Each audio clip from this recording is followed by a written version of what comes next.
mani padme hum. Om mani padme hum. Om mani padme hum. Om mani padme hum.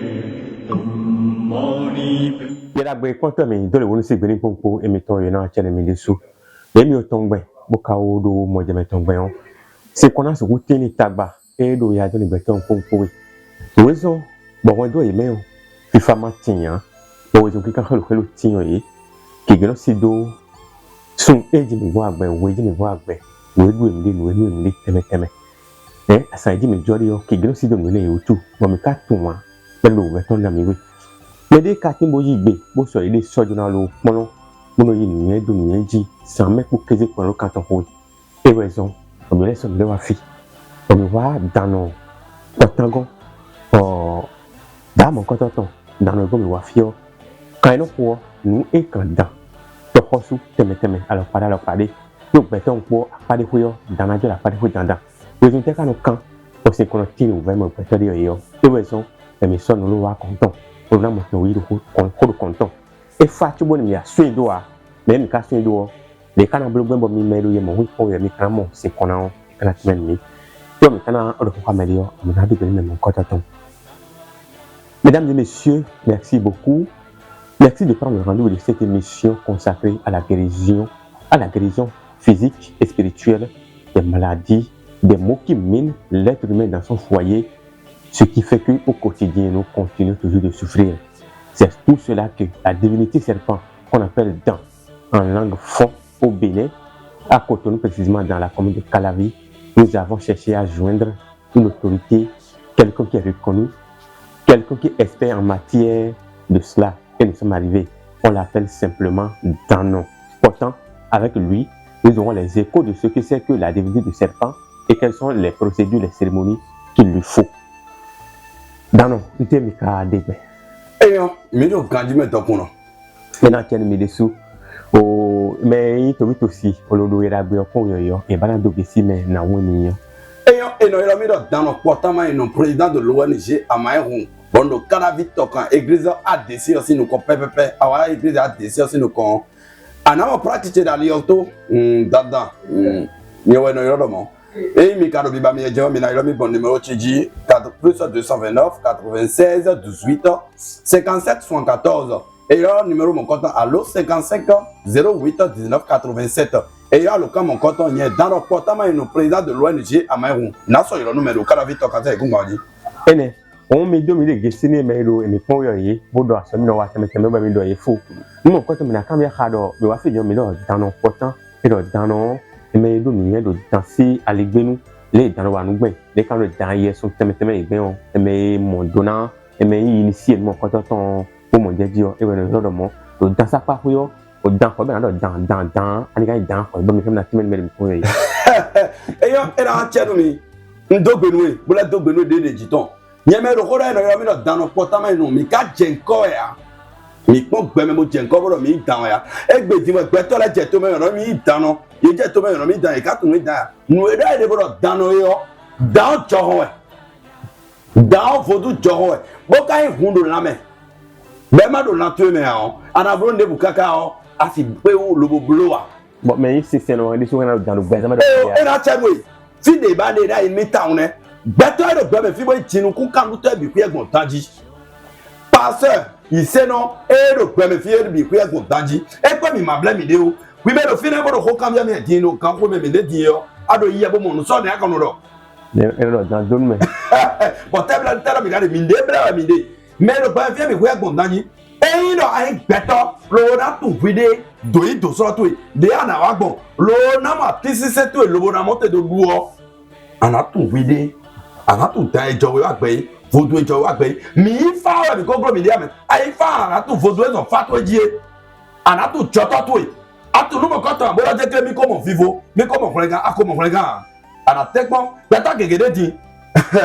beta gegede ba ye dan lo bo ka tu ta ejo ye sin ko aka mi e do ta te ejo yo e ti tu dan ejo e sin ko lo bo do wa bo e yin lo e wa dan so no mo ko to ro ji je we o nye tan potan ndonu mi lo je ke mi kuko wa so o atan fun e na podo gbogbo e u ve to e fun e na podo ji je tegbe ba ndo bi wa tanzo mi bro lebu to bonu ko beta keke no ago yen gomo no ka bi ro ta te jowe boy kon si do wa me de no ro tan le ba jomi ai do gba do de na bi de je dai ka de tan e supo no vije dai de supo bonu beto jan yin lo bo dan ji bo to to so to yo da gbe na tinu esi fifa la fe na tinu no vije eyan bo to ni kana sun dan mo ko to ton do blafo mais do ko mo se we din bo e ma mo je dia abi amlomo e dan ko to lo e dia abi e file blafo bon mais ke ge te tin bo si do se gba pe o tu o e no te khajo no yi nu do bani nu to de gon wona i sun do dan le do fune wa exemple mi do vraiment we ya mais mon ko to ton e yo anime même na ko e mais ma no bana ba do ni nu a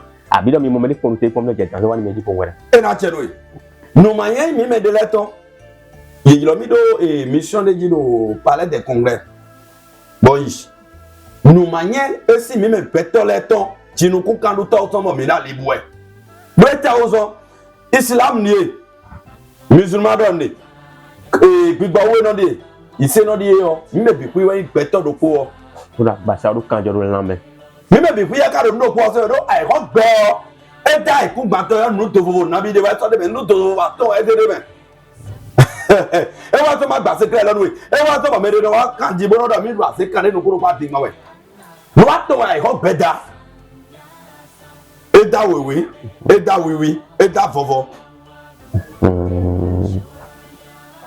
aze fofo na mo kure de vo de me aze fofo ko wiwi ko mo kure de vo de me aze wiwi ko to kure wiwi ko mo kure fo de me no de problem mi ma tun wa ne e wa to ba pe fi ase aton e de mere wa kan jibro mi ba se kare no kuro ko do tan no portan lo ko kuku fodo lo ko gbe de fodo ataka nu gogo ble via fo vio e da no ku wa ta de ko pon ko eri ti o do ni do ti ka de gba we do mo e down e de ko e de ume bo atu tan e ji agbon e si so jewe o ana mo gbe to e si nu si ana mo da gbe to e ati si se to e ana mo e bi oro me oni wa mi gobo abadona ba tun do adona ba doru vide tu dois faire la consultation on doit appeler ton esprit pour demander tout ce qui se passe sur ta vie et ma quand nous quand on vient ça c'est négatif ai beto ma ba doru beto do ya si toi l'idée na go ya il y a beaucoup de voies sur la vie mais adona ba doru vide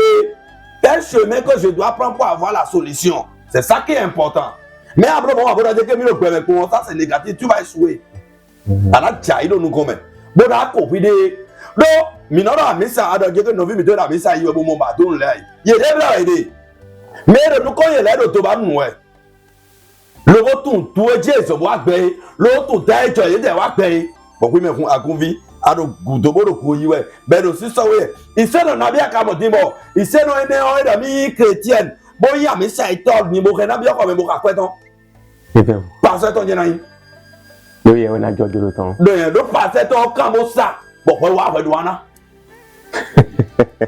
yo da o ena tell me dano bo apane ko jem na gona kan be khamido mi do da mo ko do no ko bo me bi piwe kado me bi we so be ka de dai ko mi me bi e gon ta ro ko ti ya e o me ne o dan fo va lo kwa mo ko se kade o no wi wa fo wo de boy wa mi gon mi no blo ni mele na abi wa npo je dan wa npo je bo me de bo me do be to siwe do togudo e se fi de bo e wa o nous nous comptons na bolo bona mo solution de migon e wa nte kana bo jenu ko o ena chenwe ndo poti ba ero di afinu tano pota ndo poti ba ero di afinu tano pota better day mi no togudo vous êtes à extérieur vous êtes au Gabon vous êtes au Congo mais on vous dit que de rester là-bas on va faire les rituels de serpent on va vous installer serpent ici et vous allez avoir de l'argent ça c'est faux et non to même dans notre damena il doit dire alors to même là il sait là il doit on peut faire autre rituel et tu vas avoir la satisfaction mais pour installer un serpent la divinité la sirène du mer ou bien la sirène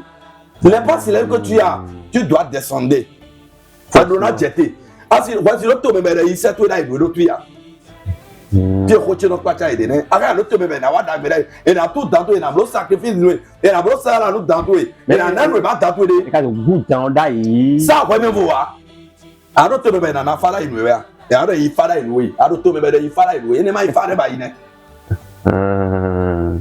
dan aro na jete na wa forcément ma me on doit avoir don tu peux m'appeler je veux venir dans ton pays pour te travailler mais toi tu vas rester ailleurs moi je vais dire que j'ai déjà installé ton divinité ça c'est faux hein ça c'est escroc Voilà. Vous venez de comprendre maintenant, vous l'avez appris à la bouche de Danon lui-même, qui vient de vous témoigner et de détailler du début jusqu'à la fin que la divinité concernant le serpent, c'est une divinité qu'on ne peut pas installer, qu'on ne peut pas initier ou qu'on ne peut pas en établir pour quelqu'un, qu'il soit à l'extérieur et qu'on le fasse pour ici. Vous avez besoin de descendre au Bénin, soit vous faites le déplacement à Danon qui vient vers vous pour vous donner la solution.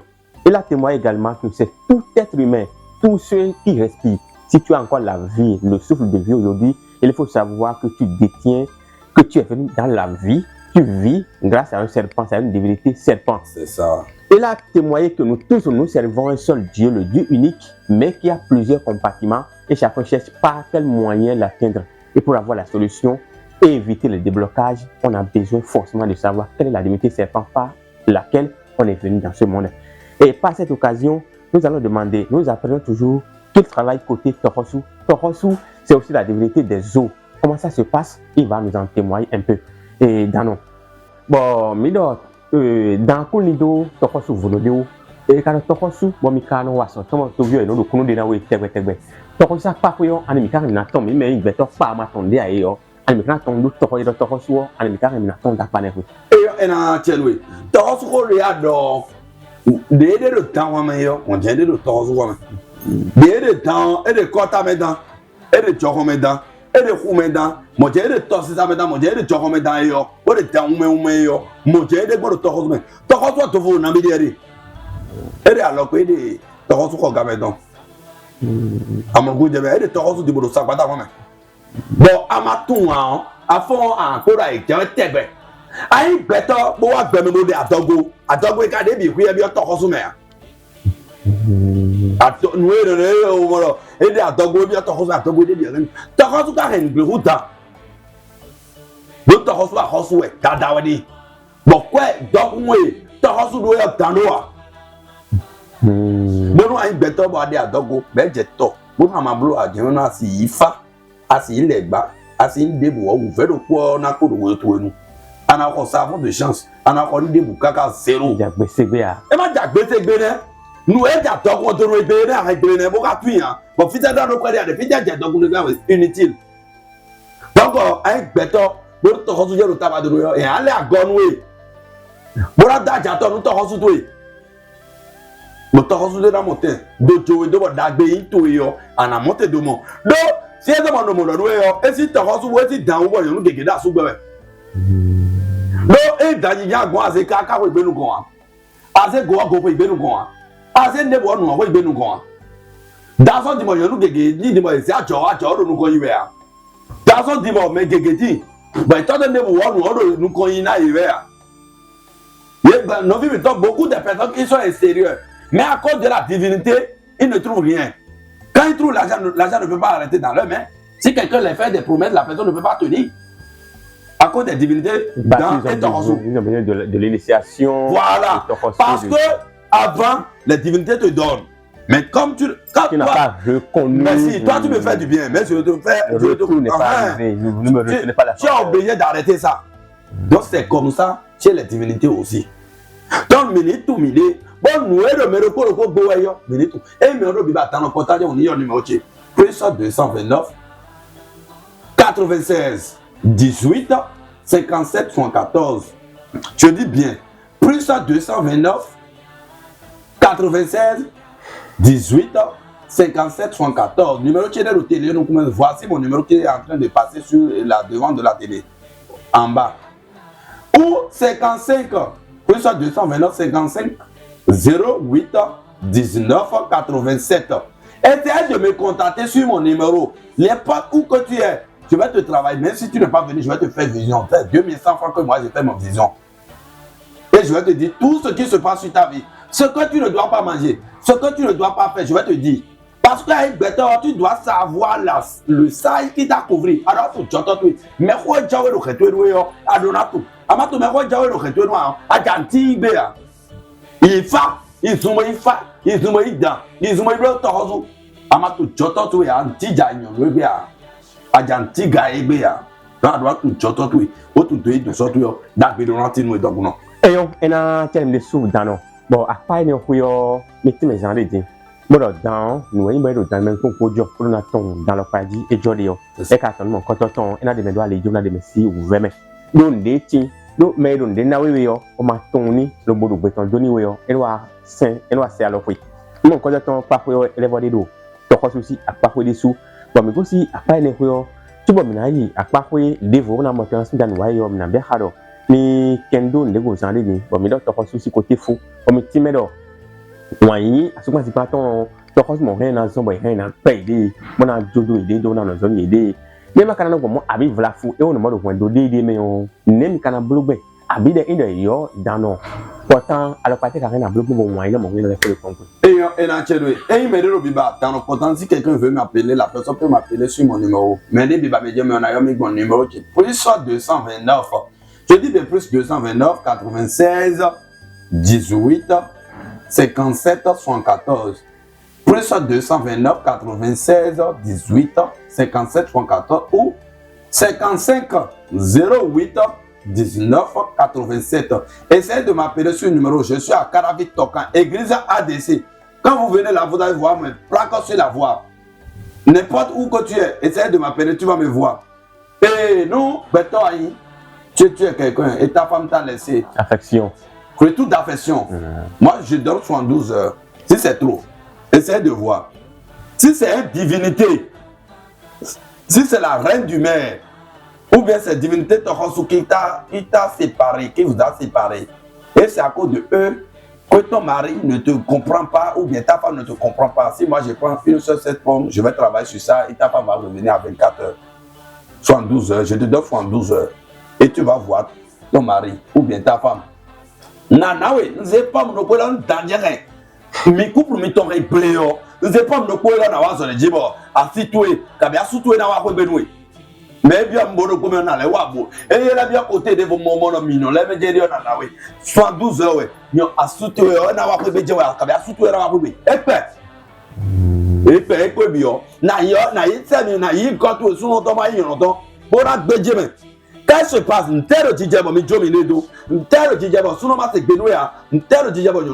vais te demander ça avant de me travailler. C'est comme ça moi je fonctionne. Ok, d'accord. Et merci infiniment. Vous venez de comprendre, vous l'avez appris, qu'il y a deux divinités dans lesquelles Danon est beaucoup spécialisé. Il s'agit de la divinité du serpent Dan et la divinité des eaux, Tossi Achosu. Vous l'avez déjà compris. Il parle aussi de l'affection. Si vous avez problème de séparation, peut-être que tu es femme. Et c'est toi qui as construit avec ton homme, tu as souffert avec lui depuis le début. Mais avec le temps, peut-être que l'argent est arrivé ou bien quand les conditions ont commencé à changer, il a voulu prendre une nouvelle femme pour t'abandonner. Tu es appelé, tu es interpellé, appelé Danon. Pourtant, depuis le Bénin, avec son contact, il passe à l'écran de la télévision et avec lui, vous avez la solution à vos problèmes. Ton homme reviendra ou ta femme qui est partie te reviendra, ça c'est très sûr. Et sur ce même dossier, nous allons continuer à profiter pour demander. Mais avec Dado, nous après mon couillon, mais des timbo non dans et non de fondé et de me voir des boca wa dans mon domigon et là de ce moment na mi ici son ton et na wa demi ati dia lo padio son ke de dans mon na ina de me wa me gon me kem na kona do khebo et na no ale de bona monte bona glom de ya lo padia. Oh, c'est pour cela que j'ai un lot de purification universelle des divinités. Voilà. Nous dans ce siroko. Bon, dans ta va de nous aider, nous te décrire des gens ou noirs. Allez, y aussi né au côté. Bon, quand on laisse tout mais. Bon, il est au temps, on doit aller au début de faire dans le monde. Mais tu dois savoir, tu dois comprendre ce que tu ne dois pas manger. Tu dois tout on ne mange pas tout. On ne mange pas tout, on ne peut pas apporter. C'est pas tous les habits que tu vas porter. Il y a des jours que tu ne dois pas tenir rapport. Excusez-moi beaucoup, mes paroles. Ce sont là les secrets de la réalité. Voilà. Pour pouvoir débloquer les situations. Voilà, mais tous les jours, tu es avec une femme, tous les jours, tu fais ci, tu fais ça. La voix peut bloquer à tout moment. Allez, vous renez sous deux barres, toi, avec Nassi, ouais, t'as pas donné pour, t'as pas donné. Ouais, regardez, après, toi, renez bien, on va dire grâce, ouais. En fait, non, mais on a dit aussi, et mais on a dit, et Yahweh, pourquoi Yahweh, allez, donc, vous les voyez, il y a rien, non.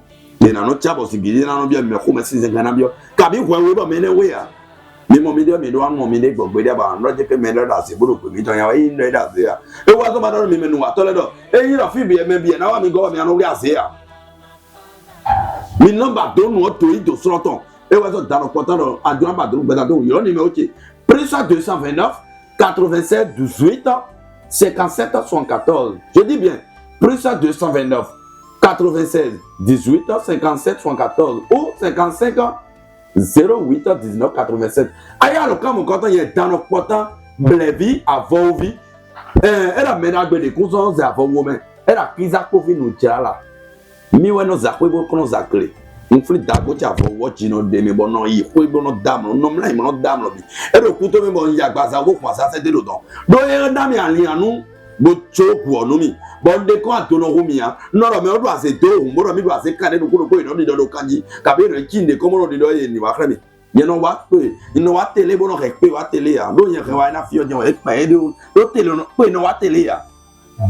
Tele no chele kanji e na wa tele.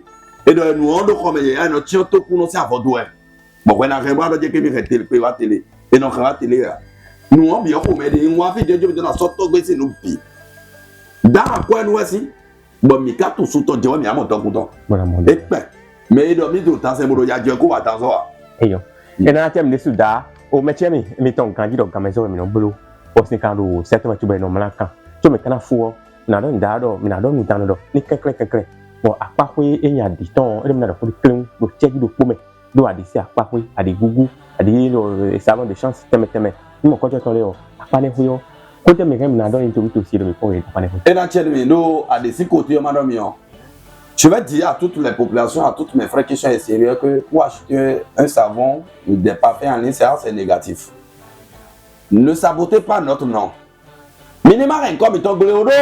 A 10 minutes no bulu yo adi yo no ma yin ko to kwa di na je ka ya bulu adi no zero to yen na bulu adi yen to nu yo to ta no pota ma inu yen na bulu adi yen to nu yo ndo yin ko to o la kwa da di te ka je we pa fin de te ka je ka we Voilà, faut peut-être les secours d'abord, Lisa very. Bon, merci.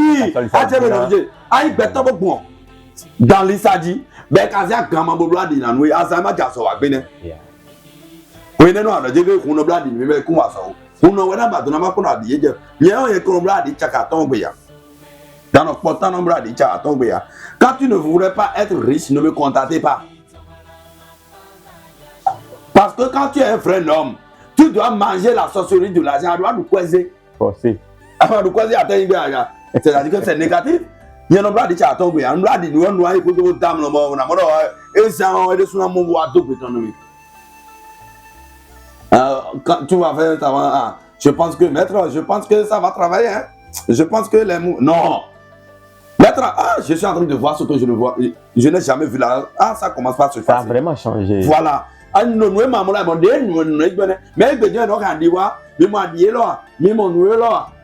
ça c'est négatif. Celle chose que moi j'ai, et ça c'est universel, j'ai un mouchoir qu'on appelle mouchoir universel. Et beaucoup de chrétiens sont, excusez-moi beaucoup. Et quand tu as ça, il n'y a aucune malédiction qui va t'attaquer.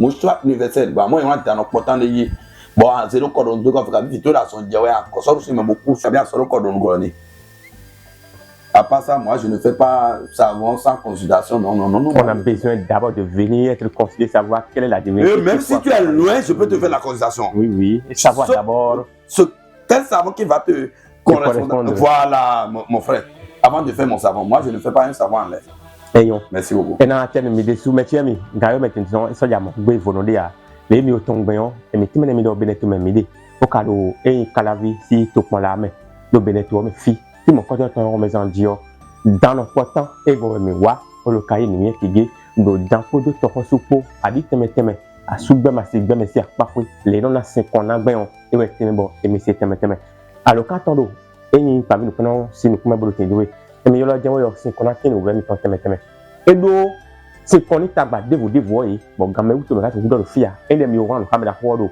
à le canton vous avez ton dit yo et na de ko xami ing beto bono dakki men boa mo jen me kana bolu bana xota carton et ma do bo so takin poa o le bandi bolu no yone mo ko ton et dem na so mo fi 8 ans mo de kunu numéro ton jem na yoro on a fi 8 ans nous vous remercions infiniment de nous avoir suivi du début jusqu'à la fin de cette émission consacrée à la guérison comme nous l'avons dit spirituelle et physique des maux qui mènent chacun dans son foyer. Vous le savez désormais qu'il est spécialisé dans la divinité serpent, Tohosu. Il procède aussi au retour d'affection. Également, il a parlé de plusieurs autres choses qu'on ne peut pas en parler ici parce que l'heure nous a supprimé ici. C'est question d'heure. Nous remercions le technicien qui nous a accompagnés tout au long de cette émission. Nous remercions également dans nos portants. Nous lui disons merci beaucoup. Le reste, nous, on voudra avoir de vous vos témoignages. D'ici là, portez-vous bien. Merci.